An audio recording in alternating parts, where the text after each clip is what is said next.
Hi guys, welcome back to the channel. And just out for a little drive out into Derbyshire in Sylvia. My 1986 Mark II Cavalier. Should get some nice views any minute. What I want to talk to you about today, just very briefly, is what do you think I should do with my various projects? It's one of them things that's been going through my brain, trying to work out what to do. Now, first of all, before I go any further, I just want to thank you for your continued support.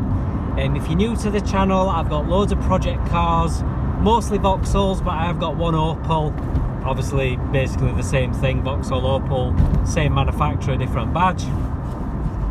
And I'm just trying to build the channel, so if you're here watching this, thank you very much for watching. You know, I've got 360 odd subscribers as I record this video, and I'm very, very grateful for each and every one of you. You know, thank you very much, especially the regular viewers. I'm trying to grow the channel.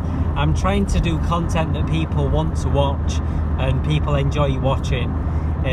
I'd love to get to 10,000 subs, 100,000 subs, 1 million subs. Alright, I may be dreaming. I may be dreaming. The only guys who tend to do that are the guys who are doing daft things like putting V8 engines in Teslas and that kind of thing. I'd love to be able to do that kind of thing one day. Who knows? Who knows? Maybe I'll make an electric powered Mark II Cav based on a Tesla or something one day in the future. Who knows? It'd be fun, wouldn't it? But no, seriously, coming back down to earth, I do appreciate you all guys for taking the time out of your day to watch my channel. I would appreciate more subscribers. I've got loads of videos on the channel already.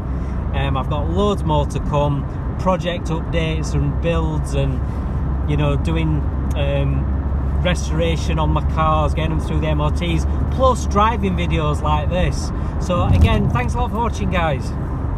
Right, getting back to the topic. Right, so Trevor, my Frontera, if you've been watching recently, you see that I've got a fresh MOT on him, and I do want to get him sold. The reason I want to get him sold is I want to build some money reserves up to be able to invest and spend on my other cars, my other projects. One of the main ones I want to really get cracking on with is my Manta, because I've wanted a Manta since I was a kid, and it took me a long time to finally get myself around to actually buying one. I probably was a little bit late to the party, and I was so late that prices have shot through the roof, and I'd love a GT exclusive coupe, but the prices of them now are just at that point where they're a bit beyond my means. So I got this opportunity to get this Berlinetta hatch, 1.8 Berlinetta. It's in really nice condition, but it does need the chassis legs welding.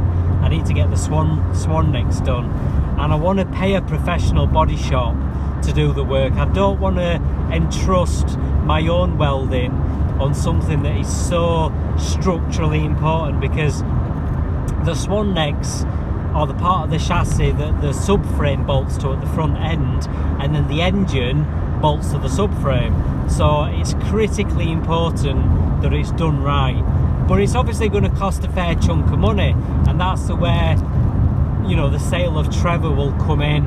It'll give me that nice boost of cash to be able to do that. My Mark I Cav I'm keeping, that's not going anywhere. I just need to get a new crank sensor fitted on it, so get it up and running better. It was running spot on, but then it started playing up again, and then I noticed that the wire that runs to the crank sensor is all damaged at the end. So it definitely needs a new crank sensor, but it might also need the fuel filter sorting, because I still think it's got a fuel starvation problem. I think it's pulling through a lot of crap from the tank. The next one I want to ask your opinion on, guys, leave your comments below, is my Vectra. I've got my Vectra GSI. It's a 2000 reg, phase 2 Vectra B 2.5 GSI saloon in black. Is the best engine in my opinion. I prefer it over the later 2.6. It's got more power, little bit different power curve, but I just prefer the 2.5. and it's a black saloon. It's a car that I wanted for many years. I used to look at the Vectra B GSI and think, wow, that is such a good looking car in standard form. The standard body kit, the standard wheels, I just think it's a great looking car. But the problem I've got is once Owen, my Mark II Cavs hatchback, is done an MOT'd, he's going to be my daily driver. I've also got Sylvia, which will be a nice driver like I am right now as I do this video. I'm also going to have the Manta at some point done and on the road. So that's going to be another potential daily driver, certainly through the summer. I'll not use it through the winter, but through the summer on the nicer days, the nicer weather, I want the Manta to be a nice daily driver. So then you think to yourself, well, what's the point in keeping the Vectra? Is there any point in keeping the Vectra? But then I also think to myself, I would kick myself if I sold it for say like a couple of grand, and then in a few years time it's worth 2 or 3 times the amount. I mean, you only have to look at the price of Mark III Cavs, like Mark III Cav SRIs and especially GSIs and turbos. The values have gone through the roof. So I think to myself, while it's not actually costing me any money to keep it, why don't I just keep it? Because it's sat there not getting any worse condition, because it's covered up, it's on solid ground, you know, it's not got grass growing underneath it, it's not getting any worse condition than it already is. So is it a good investment to keep it for the future? But then I also think to myself, but it's got 162,000 miles, so it's not a nice low mileage example. It's not got particularly any service history whatsoever. So I think to myself, well, the ones which are going to be worth the money are the low mileage ones with full service history that are in really nice condition. And the thing is, that particular one is not that car. You know, it's high mileage, or I suppose it's only average for its age, but you know, it's a lot higher mileage than the best ones, and it's not got any service history to speak of. So it's never really going to be worth a great deal of money by comparison to the best. You know, the best ones, yeah, they could be worth thousands already. So then I think to myself, well, do I just MOT it and use it and enjoy it, have it as an additional daily driver through the winter, so that I'm not having to always use Owen? Because the other car I want to talk about is obviously my Astra Twin Top, because my Astra Twin Top, I only bought that because I'd intended to get the Vectra on the road, but the Vectra were going to take too much work to get it on the road in the time scale that I was looking at the time. So I bought the Twin Top as a put me on until I got the Vectra sorted. But then I really like the Twin Top. But the plan is, once Owen's on the road, is the Twin Top is going to get sold, because it's going to be kind of surplus to requirements. So just going to overtake this car because they're driving far too slow. There we go, cheeky little overtake. But yeah, the Twin Top surplus to requirements once Owen's on the road. And as I say, I'm going to have all these other cars on the road as well that are going to be usable cars. Plus the Mark I Cav is going to be usable once I've got it running right, and I'm going to use the Mark I Cav to do some more driving videos like this. Then I've got my Cav convertible as well, nicknamed Brad. So then the next question is, what do I do with Brad? Because I really want to get Brad on the road, and that'll be another usable Mark II Cavalier, certainly in the summer. But then I think to myself, hang on a minute, all these cars are going to need taxing, they're going to need insuring, they're going to need regular maintenance, they're going to need MOTs. You see my problem? It's like, I can't use them all the time. I can't tax them all the time because it'll cost a fortune. Be a little bit better obviously once Owen gets to 40-year-old, because they'll be tax and MOT exempt, certainly tax exempt. So that'll make it obviously a bit better. And obviously in a few years' time, when Sylvia turns 40, she'll also be tax and MOT exempt. So that'll make things a bit more affordable. But you know what I mean? It's like, it's a lot of cars to have, to think about running and keeping on the road and keeping maintained and paying for MOTs and paying for tax and paying for insurance and everything else. So what do I do? What do I keep? What do I sell? And I think to myself, sensibly, get Owen back on the road as my main daily driver.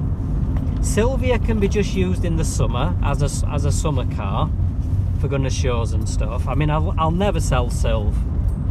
You know, Sylvia, I've had her 12 years now. As things stand, I've had her 12 years, so I'm not going to sell Sylvia.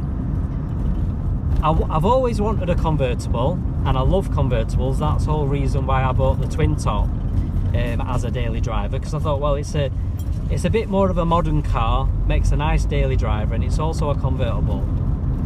Although at the moment the roof's not working, so it's kind of a convertible that's not really a proper convertible, because it's just a coupe at the moment because the roof don't work. Well, it does, but it's temperamental, and I daren't put it down because it'll probably get stuck down again like it did a few months back. And then I managed to wiggle the wires and play around with it, and I managed to get the roof to shut, but it's not reliable enough to risk putting the roof down because it'll probably leave me stranded with the roof stuck down again like it did before. So there's no point in me keeping the twin top, as I've already established. But then that makes me think I should keep Brad, because Brad is a convertible, and I do want to have at least one convertible in my fleet of usable cars. So then I think, right, well, that makes sense to keep Brad. Then there's the Nova. Oh God, we've got too many cars, haven't we? So there's my Nova as well, my Nova GSI. Now, I've owned that since 2004, and there's no way on God's earth that I'm going to be selling the Nova. No way on earth am I ever going to sell the Nova.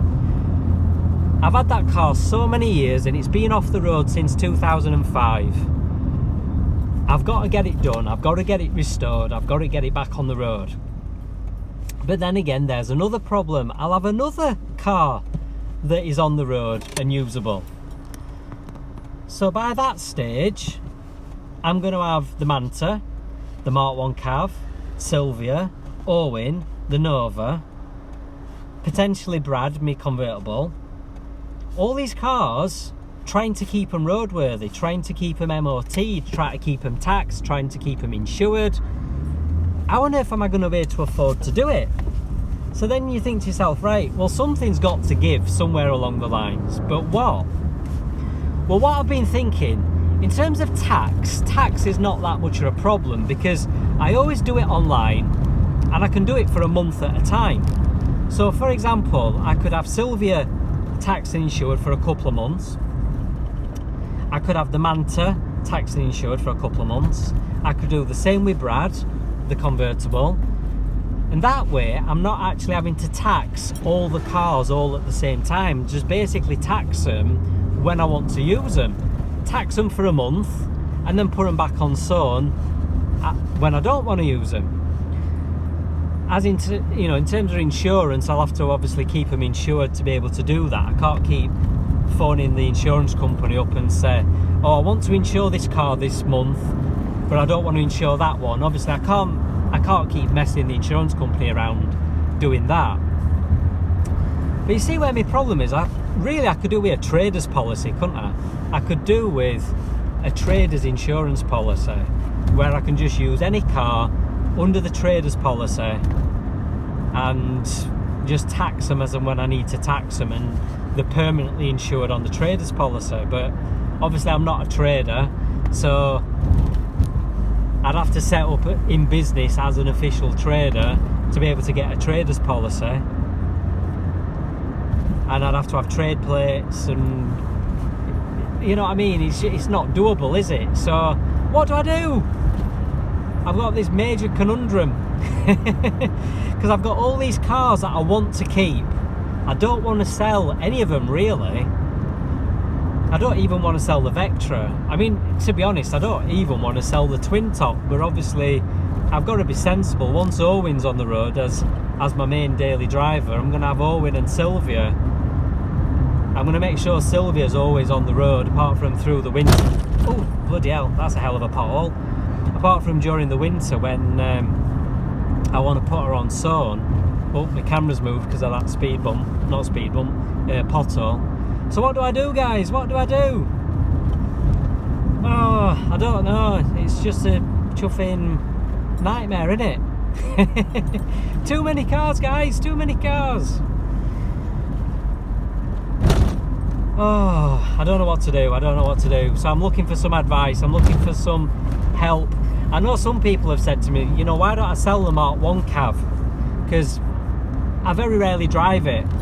But the only reason I very rarely drive it is because it's not been running right since I bought it. I managed to get it running spot on for literally about 2 days, and I did 2 days going to work in it. But then it started playing up again, and I don't know if it's just because it's sucking crap through from the tank and the fuel filter getting blocked, or if it's because of the crank sensor cable looking a bit dodgy. Although, to be honest, I think it's only the shroud around the cable. I don't think it's the cable itself. I think it's more the case of the fuel filter sucking crap through.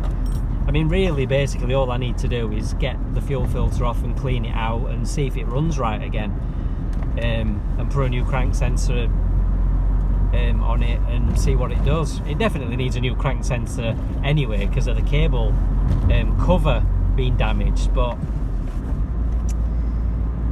you know, some people keep saying sell the Mark 1, but the thing is, the Mark 1 cost me virtually nothing a year to insure, and it's tax exempt, so it's not costing me anything in that respect. It's MOT exempt, so it's not costing me anything in that respect either. So the Mark 1 to me is the most sensible one to keep, because it's not really costing me much at all to keep it. Some people might say, well, sell Owen because you've already got Sylvia, so do you really need another Mark 2 Cav? But Owen's a hatchback, and he's a rat cav, and he's got the SRI 130 engine in, he's got the awesome sounding exhaust, he's all ratty, he's got the Ronald turbo alloys and everything else, you know what I mean? He looks mint, and he drives mint, and he's so much fun to drive. I can't sell Owen, cannot and will not sell Owen, so that's not even an option. Selling Sylvia is not even an option. I did actually consider it a few months back, but I've thought about it several times since, and I'm like, no, I'm not selling Sylvia. I've owned her for too many years. You know, she drives so well. I mean, I love driving her. I mean, I'm driving her now, as I say, heading out into the Peak District to go over to my girlfriend's for the weekend, and I just love driving Sylv. You know, so much fun to drive. So that then boils back down to the Vectra.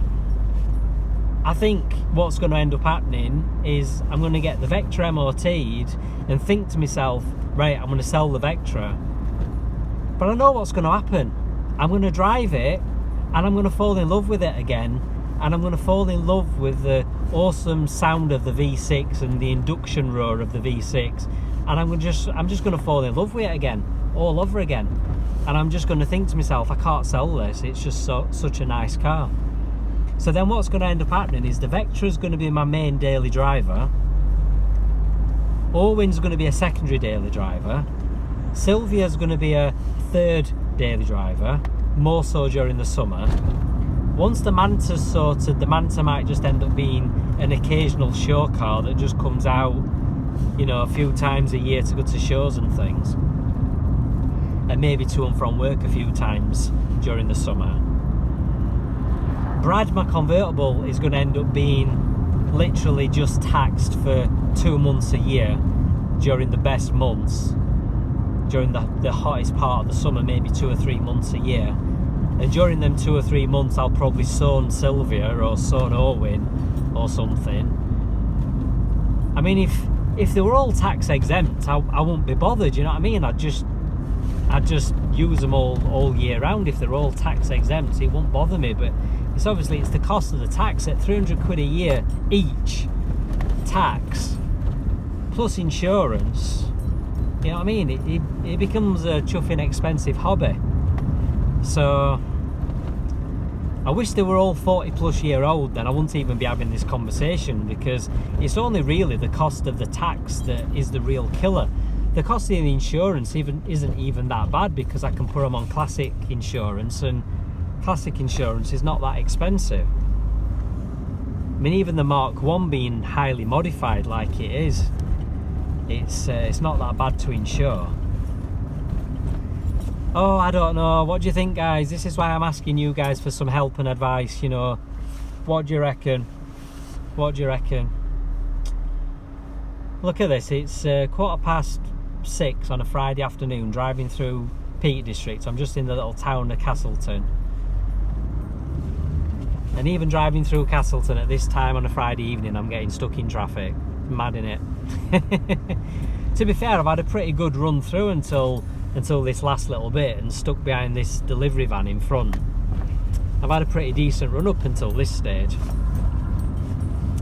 So is there any cars I've missed out? Well, yeah, getting back to the Nova, because another thing I've thought about was getting the Nova back on the road, and the Nova being my main number one daily driver, because one, it's a little small nippy hatchback, it's a 1.6, it's going to be better on fuel, more economical, it's going to be cheaper to run than any of the other cars, because the others have all got bigger engines and they're all thirstier on fuel. So when you think about it, the Nova makes perfect sense to be my main number one daily driver. So maybe the Nova will end up being my number one main daily driver, and the others will end up being occasional cars that I just use as and when. Oh, I don't know. But then you think, well, the Nova's actually quite a valuable car. So do I really want to be using the Nova as my main daily driver? And I think to myself, well, probably not, because I'd be scared of something happening to it. You know what I mean? Having the Nova as my main daily driver, I might be a bit scared of something happening and scared of having an accident in it. So, you know, the Nova's probably the number one most valuable of all the cars that I've got, and that's the main reason why I'm never going to sell it. Just want to say I'm gutted that I'm stuck behind this chuffing van coming up here. I'm coming up Winnett's Pass, and I were hoping it were going to be a nice little drive up here, and you can see the view in front. Yeah, I were hoping it were going to be a good little drive up here, but not stuck behind this chuffing van. I'm just going to say now, if the video suddenly ends abruptly, it's because my phone memory is full. I did a video this morning pretty much identical to this one, but I had to redo it because my memory were full and the video just cut off part way through. So yeah, if the video does just randomly cut off, that's the reason why. Oh god, I'm bloody annoyed that I got stuck behind this chuffing delivery van. This is so chuffing annoying. You can see the scenery anyway, guys. I know it's pretty dark, but you can just about see the cliffs, the boulders up above me. It does look pretty cool. I'm just annoyed I'm stuck behind this van.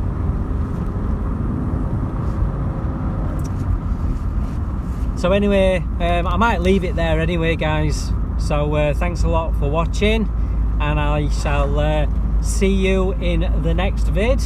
You can't really see much of the scenery now, it's going so dark anyway, which is a shame really, because it's such a nice pass this. If I was coming up here in my twin top, I'd be having to be in second gear now, but Sylvia being so much lighter and having so much more low end torque, she's doing it in third. Of course I'm having to go to second now because of this chuffing van slowing me right down in front. Come on van, move out of bloody way. Anyway guys, thanks a lot for watching, and I'll catch you in the next one. Bye.